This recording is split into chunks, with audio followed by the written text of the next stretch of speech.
ఇవ్వకపోతే పార్టీలను కొట్టుకపోతే ప్రతి గ్రామం లోపల 50 నుంచి పీజీ చదివిన వాళ్ళు ఉన్నారు. మనం బీచ్లను ఇంకెన్నో రోజులు తొక్కి పెడితే లాభం లేదని స్వయాన చీఫ్ మినిస్టర్ గుర్తించి అంటున్నాడు. మనం ఎందుకు గుర్తిస్తలేమని మీ అందరికీ మనమందరం ఇంకా కులాల పేరు మీద మా కులపోడా కాదా, ఈ కులపోడా కాదా అట్లా అనుకుంటా కూర్చుంటే 76 ఏళ్ళు ఉన్నాం, ఇంకా 70 ఏళ్ళు అయితే కూడా వచ్చే ఉంటాం. కాబట్టి మీది ఏం కులం? బీసీ కులం. మాది బీసీ కులం, బహుజన్నం. మనమందరం బీసీలం ఐక్యమైతే ఎస్సీ ఎస్టీలు కూడా మన వెంబడి వస్తారు. ఎందుకంటే 56% జనాభా మనది ఉన్నది. కాబట్టి ఇప్పుడు ఇక ప్రస్తుతాంశానికి వస్తే కులగణన విషయం మాట్లాడి మళ్ళీ వెళ్ళిపోదాం. కులగణన ప్రభుత్వం జరుపుతుంది, ఒప్పుకున్నది ప్రకటిస్తుంది. కులగణనతో పరిమితం కాదు. కామారెడ్డి డిక్లరేషన్ ఏముంది? జనాభా ప్రకారము రిజర్వేషన్లు వేస్తే మనం రావులు అంటున్నాడు. కామారెడ్డి డిక్లరేషన్లో 42% సర్పంచ్, ఎంపీటీసీ, జడ్పీటీసీ, మున్సిపాలిటీలో వేస్తామని ప్రకటించారు. 42% కూడా పెంచుతూ జీవో జారీ చేస్తారు ఈ ప్రభుత్వం. కానీ ఎవరో ఒకరు హైకోర్టుకు పోతారు, సుప్రీంకోర్టుకు పోతారు, కొట్టేస్తారు. మళ్ళీ మనకు మిగిలేది 18%. దీన్ని ఎట్లా అధిగమించాలి? ఎందుకంటే కేంద్ర ప్రభుత్వము రాష్ట్రం తమిళనాడులో 69 అక్కడ కూడా కొట్టేసారు. సుప్రీంకోర్టు కొట్టేసింది, హైకోర్టు కొట్టేస్తే వాళ్ళు గొడవ చేస్తే రాజ్యాంగాన్ని 15/4, 16/4 సాధించారు. మనం కూడా యుద్ధానికి సిద్ధం కావాలి. సుప్రీంకోర్టు మనది కాదు, హైకోర్టు మనది కాదు, జడ్జిమెంట్ న్యాయం జరగదు, బీసీలకు ఎప్పుడు న్యాయం జరగదు. కాబట్టి ఇప్పటి నుంచే రాజ్యాంగ సవరణ అనే దాన్ని మనం గుర్తుపెట్టుకోవాలి. పాపం ప్రభుత్వం చేయొచ్చు కానీ అది నిలబడదు. మనం అగ్ర కులాలకు 10% రిజర్వేషన్లు పెడితే ఒకటే రోజు లోక్సభ, ఒకటే రోజు రాజ్యసభ, ఒకటే రోజు పార్లమెంట్, రాష్ట్రపతి సుప్రీంకోర్టుకు పోతే కొట్లాడితే అది తప్పు కాదని చెప్పి. కాబట్టి మీరందరూ గుర్తుపెట్టుకోవాలి, దీనికి సిద్ధం కావాలి. రాష్ట్ర వ్యాప్తంగా కుతకుతలాడాలి. మేము అందుకు సిద్ధంగా ఉన్నాం. మన రోజులందరినీ, మన శ్రేణులను కూడా సిద్ధం చేయాలి. పద్మశాలి సంఘం నుంచి కూడా ఒకసారి జిల్లాలో ఉన్నటువంటి వాళ్ళందరూ ముఖ్యంగా నిలిపియండి. వాళ్ళందరికీ మనం యుద్ధానికి సిద్ధం చేయాల్సినటువంటి అవసరం ఉంది. పెద్దలు రాములు గారు తన జీవితం అంతా బహుజనులలో చైతన్యం కలగడానికి ఉపయోగించాడు. ఇప్పుడు కత్తి బీసీల మీద, కలం బీసీల మీద ప్రయోగించాలి. పెద్దలు, మేధావులు అనేక త్యాగాలు చేశారు. ఆయనకు ఎప్పుడు ఈ సమాజం అన్యాయం చేసుకుంటున్నాం. 2వ టర్మ్ రావాలైనా కానీ ఒకసారి కేసీఆర్కి చెప్పిన వినలేదు ఆయన పద్ధతి. ఎందుకంటే రాములు గారు వినటోడు కాదు, ఎవరికి తన కళాన్ని పక్కకు పెట్టాడు. తన కళాన్ని బీసీల వైపే పెడతాడు, బహుజనుల వైపే పెడతాడు. కాబట్టి ఈయన వ్యాసాలు ఎక్కడ కూడా గవర్నమెంట్ను పొగడడం కానీ సీఎంను పొగడడం ఉండదు. నా హక్కుల కోసం వాళ్ళని చైతన్యం చేస్తారని, రాజీ పడని మనస్తత్వం ఉన్నదని చెప్పి ఆయనను ఎక్స్చేంజ్ చేయలేకపోయారు. ఉన్నన్ని రోజులు బాగా చేశాడు. ఇప్పుడు మన చేస్తున్నా. మీరు ఇప్పటికో 60-70 పుస్తకాలు రాయొచ్చు, కానీ 100 అయిందా? ఇప్పుడు బీసీలలో చైతన్యం, బీసీలలో జరుగుతున్న అన్యాయం మీద ఒక చిన్న బుక్ రాసి రిలీజ్ చేయాలి. ఇంటింటికి వెళ్ళిపోవాలి. అప్పుడు బగ్గు మనాలి. మన బీసీ కులాలు ఎప్పుడు లేస్తాయి తెలుసా? మీ అందరు గుర్తుపెట్టుకోవాలి. మనకి జరుగుతున్న అన్యాయాన్ని వాళ్ళకి చెప్తేనే వాళ్ళు లేస్తారు. మీరు ఒకసారి గుర్తుపెట్టుకొని 1986 లోపల రిజర్వేషన్ల ఉద్యమం జరిగింది. రిజర్వేషన్లను రామారావు 44%కి ఇచ్చారు. అప్పుడు అగ్రకులాల వాళ్ళందరూ దాన్ని వ్యతిరేకిస్తూ ధర్నాలు, మేకల మేపుడు, బట్టలు కటింగ్ చేసుడు, మన కుల వృత్తులను కించపరుచుకుంటూ ఉద్యమాలు చేశారు. అప్పుడు మేము సమసంగ్రామ పరిషత్ అని పెట్టాము. ఆ రోజు నేను, కృష్ణ యాదవ్ విషయాన్ని ఇంకా చాలామంది కలిపి పెట్టి మేము ఉద్యమం స్టార్ట్ చేసాం. వాళ్ళు ఉద్యమం స్టార్ట్ చేసి అగ్రకులాలు అవమానపరుస్తుంటే అప్పుడు మనోళ్ళు లేటుగా 15 రోజులకు లేచారు. అన్ని హాస్టల్ తిరిగి, కాలేజీలు తిరిగి చైతన్యం చేస్తే అప్పుడు తయారైనరు. ఆ రోజులో ఉస్మానియా యూనివర్సిటీ ఉన్నటువంటి రిజర్వేషన్ వ్యతిరేకులను కొట్టి తన్ని ఎలగొడితే రెడ్డి హాస్టల్లో, వైశ్య హాస్టల్లో వచ్చి దాక్కున్నారు. ఎప్పుడు మనకు అవమానం చేసి అన్యాయం చేస్తుంటే తన్నవలసి వస్తే అప్పుడు భయపడ్డారు. ఇప్పుడు కూడా అదే పరిస్థితి. మనకు వాళ్ళందరూ ఆ అధికారాన్ని చేతిలో పెట్టుకొని, పార్టీలను చేతిలో పెట్టుకొని మన అన్యాయానికి అణచివేతకు గురి చేస్తున్నారు. ఈ విషయాన్ని పెద్దలందరికీ తెలుసు. అది పద్ధతి ప్రకారం వాడుక భాషలో ప్రజెంట్ అప్డేట్గా దీన్ని ఎట్లా చేయాలో చేసి కరపత్రాల రూపకంగా, లిటరేచర్ రూపకంగా తెలంగాణ ఉద్యమం ఒట్టగా రాలేదు. పెద్దలు లాంటి వాళ్ళు చాలా బుక్స్ రాశారు, కరపత్రాలు రాశారు. మీరు చేసిన శ్రమ అంతా దొరలోకి వెళ్ళిపోయింది. ఇప్పుడు మీరు చేసే శ్రమ మన జాతి మేలుకొరకు పనికి వస్తుంది, దండు కొట్టడానికి పనికి వస్తుంది, దండు కట్టడానికి పనికి వస్తుంది, ఎదురు తిరగడానికి పనికి వచ్చేటటువంటి విధంగా లిటరేచర్ను మీరు అందరు పెద్దలు నిర్మించాలి, ఊరు వాడు వెళ్ళాలి. అదేవిధంగా ప్రతి కులంలో ఉన్నటువంటి నాయకులను, తెలంగాణలో ఉన్న ఉమ్మడి జిల్లాల 13 జిల్లాలు ఉన్నటువంటి నాయకులను పిలిపించి మీటింగులు పెట్టి వాళ్ళ లోపల మేలుకొల్పాలి. క్రీమ్ లాంటి పర్సన్స్ను, దమ్మున్న పర్సన్స్ను, చైతన్యం ఉన్నటువంటి యువతను పార్టీలో కూడా ఉండండి, వాళ్ళని అందరిని వినిపించి వాళ్ళకు బాగా కోచింగ్ ఇచ్చి మన ఉద్యమాన్ని ముందుకు తీసుకపోతే ఈ సమస్య శాశ్వతంగా పరిష్కారం అవుతుంది. ఎవరు రిజర్వేషన్లు పెంచినా సుప్రీంకోర్టు కొట్టేస్తుంది, ఇప్పుడు కూడా కొట్టేస్తుంది. రాసుకోండి మీరు, నాకు తెలుసు ఆ విషయం. సుప్రీంకోర్టులో చూస్తున్నాం కదా, జనాభా గణన చేయాలని నేను సుప్రీంకోర్టులో కేసు వేసిన. ఇప్పుడు వేసి 3 ఏళ్ళు అయింది, టేబుల్ మీదకి వస్తలేదు అది.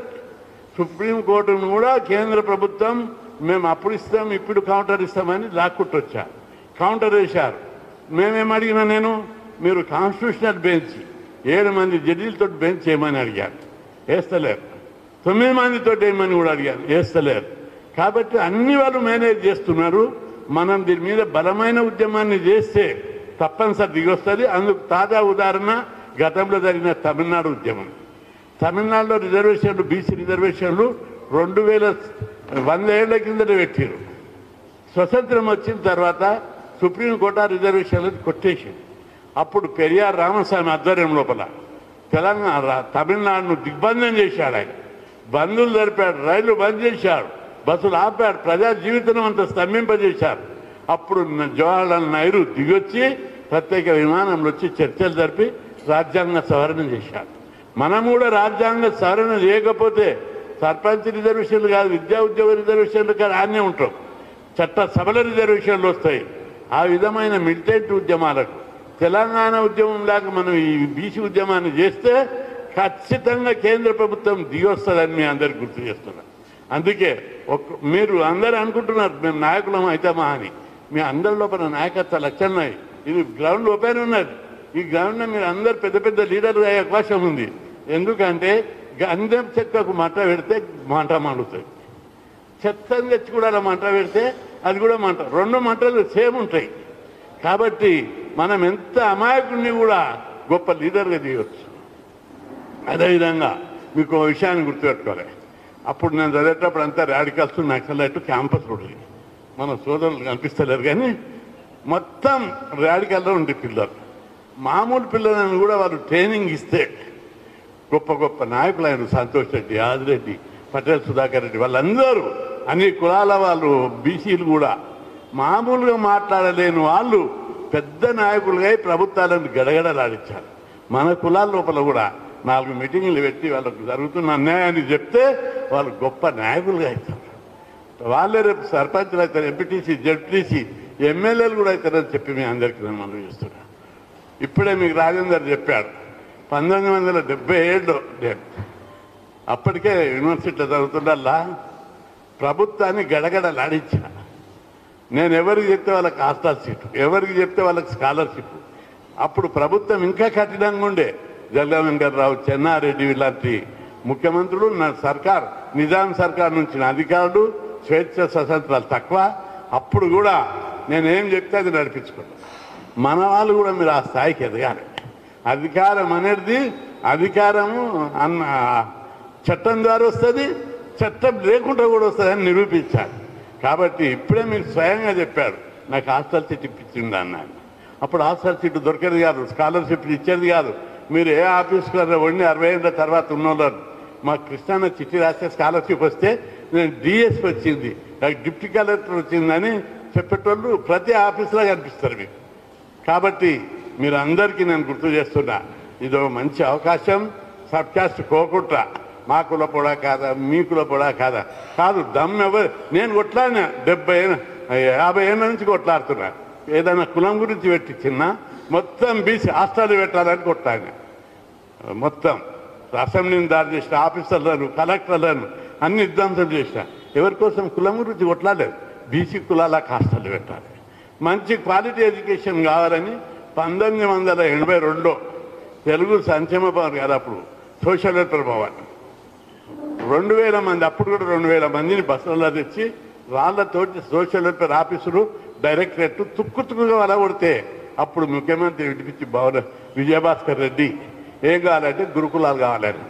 అరే చిన్న డిమాండ్ మనం ఎందుకు వలగొట్టాం కృష్ణ అంటే ఇంతకు బదులు మీకే 10 సార్లు ఇచ్చినా ఇది లేదు, అందుకే మా గురుకులాలు పెట్టాలంటే 46 గురుకులాలు జిల్లాకు ఒకటి చొప్పున పెట్టారు. అట్లా మనమందరం కూడా అటువంటి అంటే మేము పలగొట్టమని కొట్టుమని చెప్తలేను. ప్రజాస్వామ్య పద్ధతి లోపలనే తెలంగాణ ఉద్యమం. మొన్న పూర్వం నాకు ఫోన్ చేసి అన్న కోదాడ బహుశా అనుకుంటా కోదాడ సురపెట్టారు, నేను ఆత్మ బలిదానం కోసం చేస్తున్నాను, వద్దు తమ్మి ఆత్మ బలిదానం వద్దన్న, ఎందుకు చేసుకుంటున్నాం అని అడిగిన. ఇక్కడ హాస్పిటల్లో బిల్లులు ఎక్కువేస్తున్నారు, దానికి ప్రభుత్వమే మొత్తం ఇవ్వాలని చేసుకుంటున్నారు. అరే పిచ్చిదాన్న, దానికి చేస్తే నీకు చరిత్ర ఉండదు, అయినా నువ్వు బలిదానం ఎందుకు చేసుకుంటావు, బీసీలకు ఇంత అన్యాయం జరుగుతుంది, బీసీల కోసం పోరాడు, సత్య సాధించేది ఏం లేదని చెప్పిన. అంటే వేరే వేరే విషయాలకు బలిదానాలు చేసుకుంటారు. బలిదానాలు చేసుకోమని నేను చెప్తలేను, కానీ బీసీల కోసం తెగించి పోరాడమని మాత్రం చెప్తున్నా. కాబట్టి సాహసం లేదే, త్యాగాలు లేదే చరిత్ర లోపల ఎప్పుడు మార్పు రాదు. మీరు అందరు గుర్తుపెట్టుకోవాలి, చైనా 80 ఏళ్ల కింద తినడానికి తిండి లేదు, ప్రజలందరూ అర్ధాకలతో డొక్కలు పోయి బొక్కలు కనిపించిన దేశం అది. కప్పలు, పాములు, తొండలు కూడా తిన్నారు, వాళ్ళు ముంగిసలను పట్టుకుని కూడా తిన్నారు. అట్లాంటి చైనాలో ఒకే ఒక్కడు మావో పుట్టి ఆ దేశంలో విప్లవం సృష్టించాడు. విప్లవం సృష్టిస్తే చైనా అమెరికాతో పోటీ పడుతుంది. ప్రతి ఒక్కరికి బంగ్లా ఉంది, ప్రతి ఒక్కరికి కారు ఉంది, బ్యాంకులో లక్షల కోట్ల రూపాయల బ్యాలెన్స్. మరి ఎట్లయింది? చైనా ఒకే ఒక మావో విప్లవం తెస్తే మన పద్మశాలీలు, చేనేత కార్మికులు ఆకలి చావులు మగ్గాలకే ఊరేసుకొని చస్తున్నారు. మనం అందరం ఏడున్నామని చెప్పి ఆలోచించాలి. అదేవిధంగా రష్యా 100 సంవత్సరాల కింద తినడానికి కిందే జారి చక్రవర్తుల ఉక్కు పాదాల కింద నరిగిపోయారు వాళ్ళందరూ. ప్రజల లోపల ఉన్న ఆకలి, అక్రందన, దోపిడి, పీడన, వివచ్చ చూసి ఒకే ఒక్కడు లెనిన్ దేశమంతా తిరిగి చైతన్యం చేసి పెద్ద విప్లవాన్ని సృష్టిస్తే రష్యా 50 ఏళ్ల కింద 30 ఏళ్ల కింద అగ్రదేశం అమెరికా, రష్యా పోటీ పడ్డాయి. కాబట్టి మన భారతదేశం సకల సంపదలకు నిలయం. మన పద్మశాలీలకు నేను విజ్ఞప్తి చేస్తున్నా, మన బీసీ జాబితాలో నీతి, నిజాయితీ, చైతన్యము, మేధా సంపత్తి, ప్రతిభ కలిగిన కులం పద్మశాలి కులం. బ్రిటిష్ రాజుల కాలంలోనే అగ్గిపెట్టెలో పట్టు చీరను నేర్చి బ్రిటిష్ రానికి పంపిస్తే ఆశ్చర్యపోయింది. అవురా ఇండియాలో ఇంత మేధావులు ఉన్నారని ఆశ్చర్యపోయినటువంటి జాతి మనది. కాబట్టి పద్మశాలీలు ఈ ఉద్యమాన్ని లీడ్ చేయాలి. మీరు మేధా సంపత్తి కలిగిన వాళ్ళు, మరి తెలివితేటలు కలిగిన వాళ్ళు, ధైర్య సాహసాలు, నాయకత్వ లక్షణాలు ఉన్న కులాలు లోపల అనేక మంది నాయకులు ఉన్నారు. కాబట్టి మీరు దీన్ని లీడ్ చేయడానికి పెద్దలందరూ కూడా మేధావులు, పెద్దలు లీడ్ చేయాలని పెద్ద మనసుతోటి పాజిటివ్గా తీసుకొని దీన్ని ముందుకోవాలి. ప్రతిఫలాలు మనం అందరం అనుభవిస్తాం, ఒకరు కాదు అందరం. అందుకే మా కులంకి రానని లేదు. మనం కొట్లాడితే వచ్చిందని మనం పంచుకుంటాం అన్నదమ్ములం. మనం అందరం బీసీ బిడ్డలం, పంచుకోవాలి. మనం పంచుకుంటాం, అది పెద్ద సమస్య కాదు.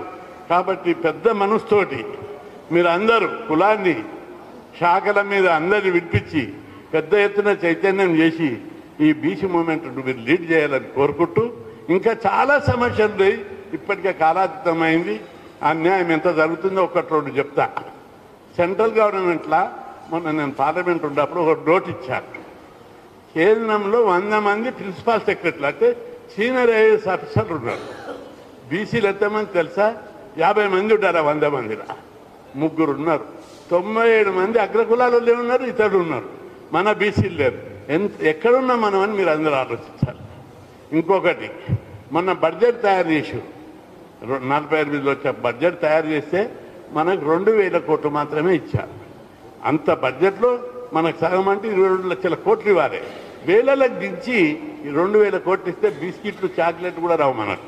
ఎందుకు ఇంత అన్యాయం జరిగింది, ఇది ఎవరు తయారు చేశారని విచారణ చేస్తే 20 మంది ఐఏఎస్ ఆఫీసర్లు 8 రోజులు కూర్చొని రాత్రి భవన్ కసరత్ చేసి బడ్జెట్ తయారు చేసినారు. ఆ బడ్జెట్ తయారు చేసిన కులం చూస్తే ఒక్కడు కూడా బీసీ లేడు. బడ్జెట్ ఎట్లా వస్తుంది? ఆ బడ్జెట్ తయారు చేసిన దగ్గర మనోడు ఒక్కడు కూడా లేకపోతే బడ్జెట్ ఎట్లా ఇస్తారు? కాబట్టి అడుగడుగున అన్యాయం జరుగుతుంది, అడుగడుగున వివక్ష ఉంది. కనిపించని దోపిడీ, కనిపించని వివక్ష, కనిపించని అన్యాయం కింద మన కులాలను అణచివేస్తున్నారు. ఇది ఇట్లే కొనసాగిస్తూ ఊరికే మౌన ప్రత్యేత వహిస్తే ఇది ఇట్లే కొనసాగుతుంది. తిరగబడితే సాల్వ్ అయిపోతుంది. కాబట్టి పెద్దలందరూ అన్ని కులాల వారు వచ్చారు. మీ త్యాగం, మీ సేవ అమోఘం. అనేక రియల్ ఎస్టేట్ చేసుకుంటే కోట్లు సంపాదిస్తారు, వ్యాపారాలు చేసుకుంటే కోట్లు సంపాదిస్తారు. కానీ కులాని కోసం పాట పాడుతున్నారు గొప్ప మనసుతోటి. కాబట్టి ఇది చివరి స్టేజ్కి వచ్చింది. మీరందరూ తిరగబడి కులం కోసం పోరాడితే కొండా లక్ష్మణ్ బాబుకి వచ్చిన పేరు వస్తుంది అందరికీ. కాబట్టి ఆ దిశగా పెద్దలందరూ ఆలోచించాలని మనసారా కోరుకుంటూ అట్లాంటి సంకల్ప బలాన్ని, అట్లాంటి శక్తిని భగవంతుడు ప్రసాదించాలని కోరుకుంటూ సెలవు తీసుకుంటాం.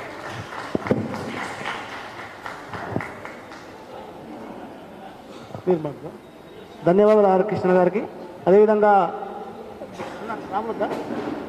మీకు